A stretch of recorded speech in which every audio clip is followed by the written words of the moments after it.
Hello everyone. Today we are joined by Devashish, who is a braking systems engineer from Team Octane Racing India, who recently undertook the challenge of designing a critical system for their Formula Student car, the brakes. Let's talk to him about his journey from being a 3D modeling novice to a confident FEA analyst and the meticulous process behind creating a high-performance brake part. So let's get to the first question. Okay. So you joined Team Octane Racing in April 2024.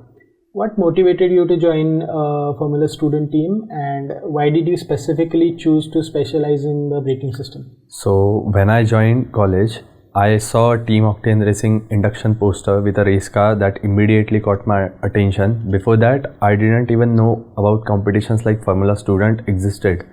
Since 8th grade, I have been learning CAD 3D modeling, and as an automotive enthusiast, I wanted to apply the knowledge to real-world engineering problems. On that day of admission, I decided to join the team. So also during my diploma, I volunteered at Mercedes-Benz Advanced Mechatronics Center at Government Polytechnic Pune. So where I learned a lot from my seniors as well as teachers about cars. Especially, I was fascinated by how a small master cylinder can stop a full-sized car. That moment sparked my interest in braking system. So Team Octane Racing gave me the perfect opportunity to explore that passion. So you mentioned transitioning from 3D modeling to practical engineering. What was your very first task? Can you tell us? So after joining Octane Racing Electric, my first task was assigned by the team captain and then brakes lead to create a 3D model of 4-piston brake caliper. I was given the old caliper and had to measure every tiny dimension using a vernier caliper to replicate it accurately. The intricate geometry made it challenging, and it took me 4 days just to figure out where to start. So I researched dimensions and references on its official site, which helped me proceed confidently. Soon after, my seniors provided me the access to 3D Experience platform and asked me to design the caliper on the platform itself. So I have never used 3D Experience before. I was only familiar to CATIA and SOLIDWORKS. So learning a completely new interface became my first challenge. Within 3 days before Sunday meet, so there was a meeting arranged on Sunday where we have to share our task, what we did after joining the team.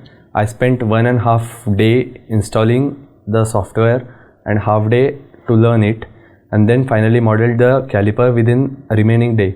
Thanks to the simple and intuitive interface of 3D Experience, I completed the task successfully and on time.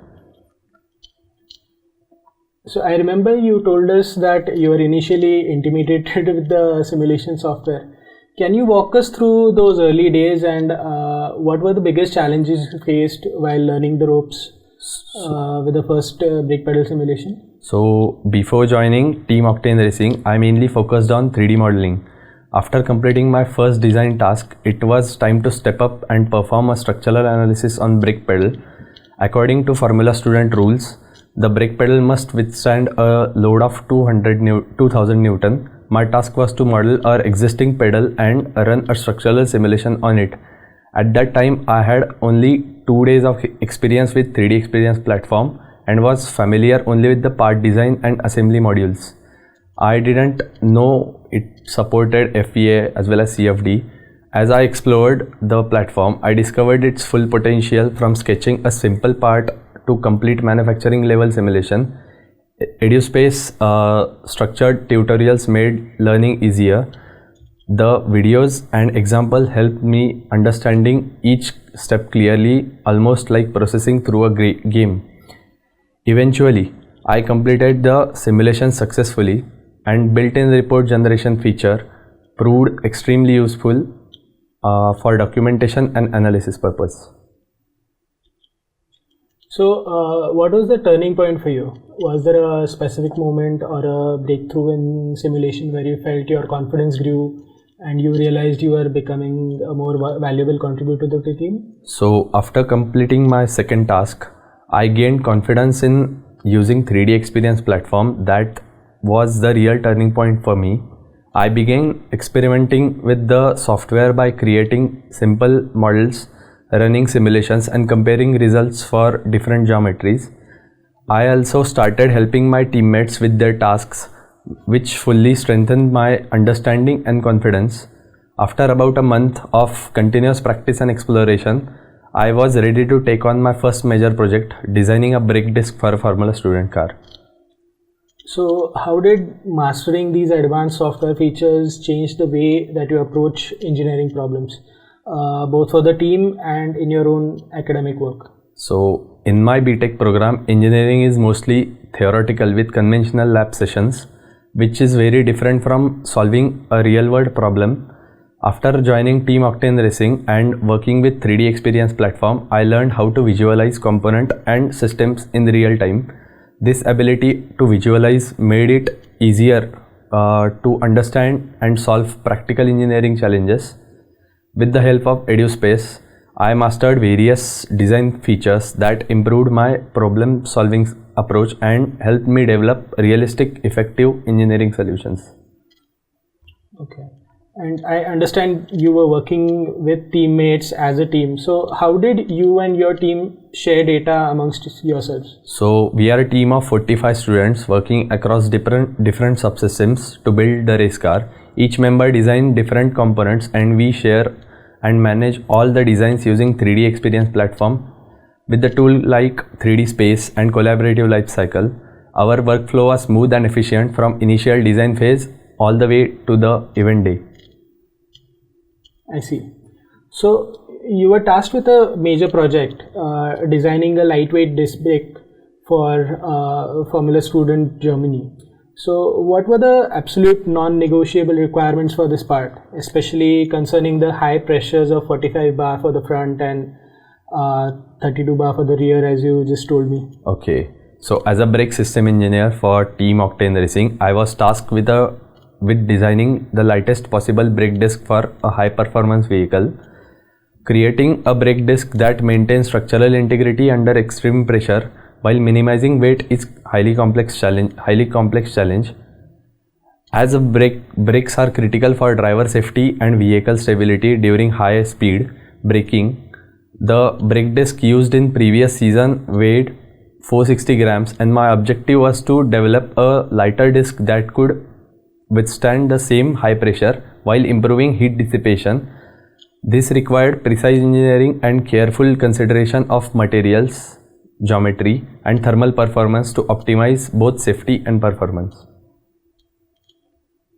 So, my colleague who works in simulation was telling me about your team, and he told me that you designed around a dozen different disc patterns.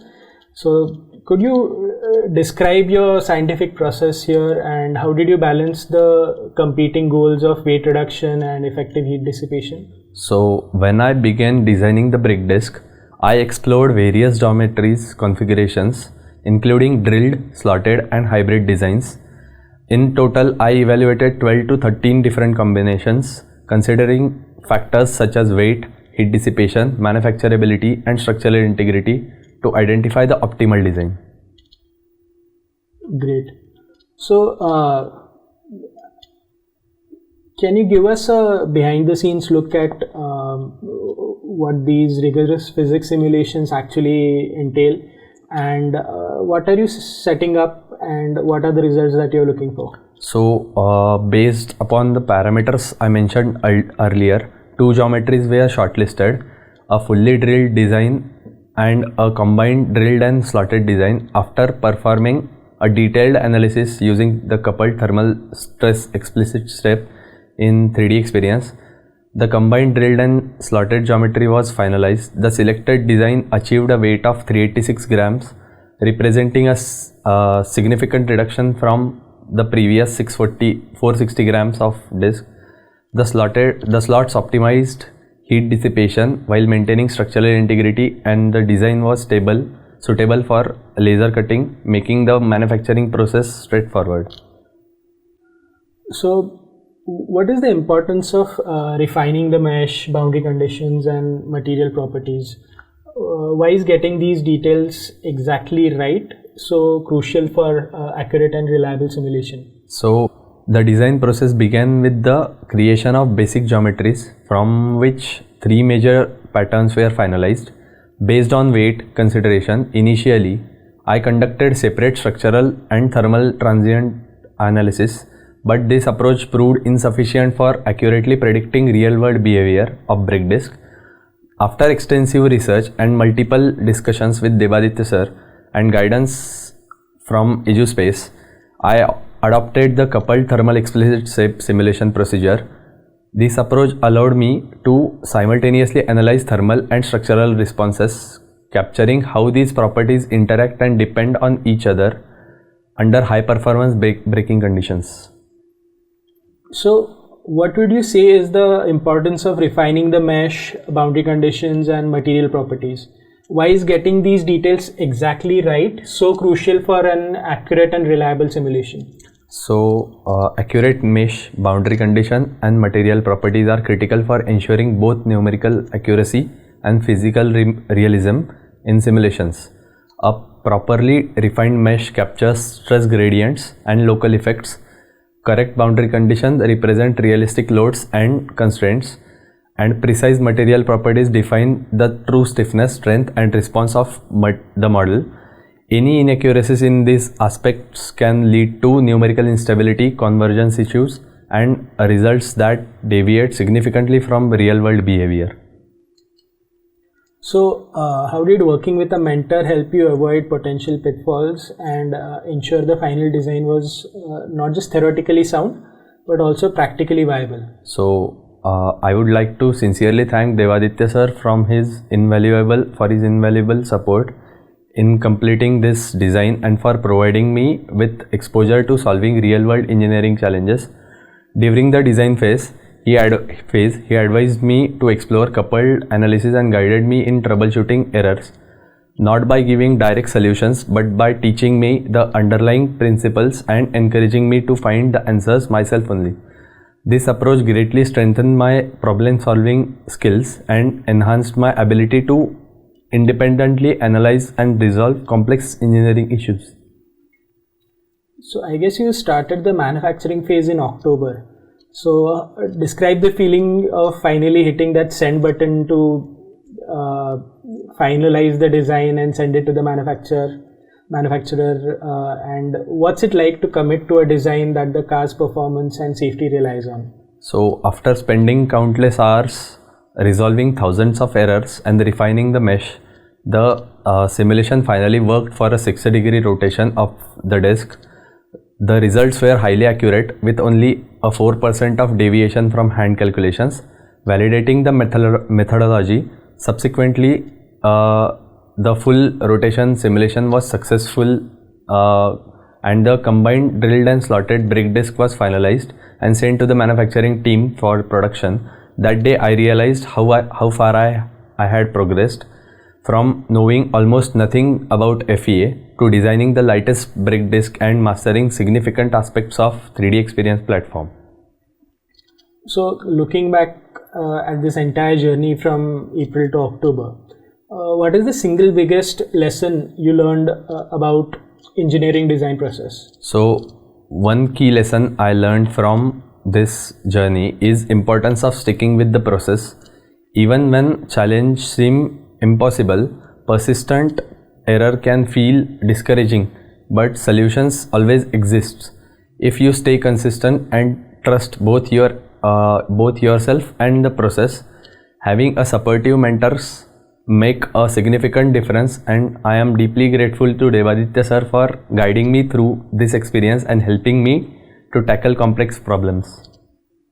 So for new students who are starting with the 3D experience platform, what would your advice be to them, and how should they start learning and implementing their ideas into reality? So my suggestion for anyone starting out is focus on the basics first, such as reading books and learning the fundamentals principle related to your work. The software is extremely powerful if used properly. It allows you to achieve or simulate almost anything you can imagine. Begin with the basics, then gradually explore the platform, which is vast but becomes much simpler with daily practice. EduSpace provides a comprehensive resources, but you need to actively explore them. Additionally, leveraging the user community can help you stay updated with new features and learn from the content developed by other people. So with the brake disc now in manufacturing, what's the next step for you and Team Octane Racing as you get ready for the competition? So while the brake discs were being manufactured, several additional tasks were carried out, such as preparing engineering design report (EDR). Using 3D experience, I was able to assemble the entire car in just 2 days. During the assembly process, we shared the design content through collaborative life cycle management and 3D space, which made it easier to integrate all the components seamlessly. An incredible journey of learning, persistence, and high-stakes engineering. Thank you so much for sharing your story with us, Devashish. Thank you, sir. And all the best. Thank you, sir.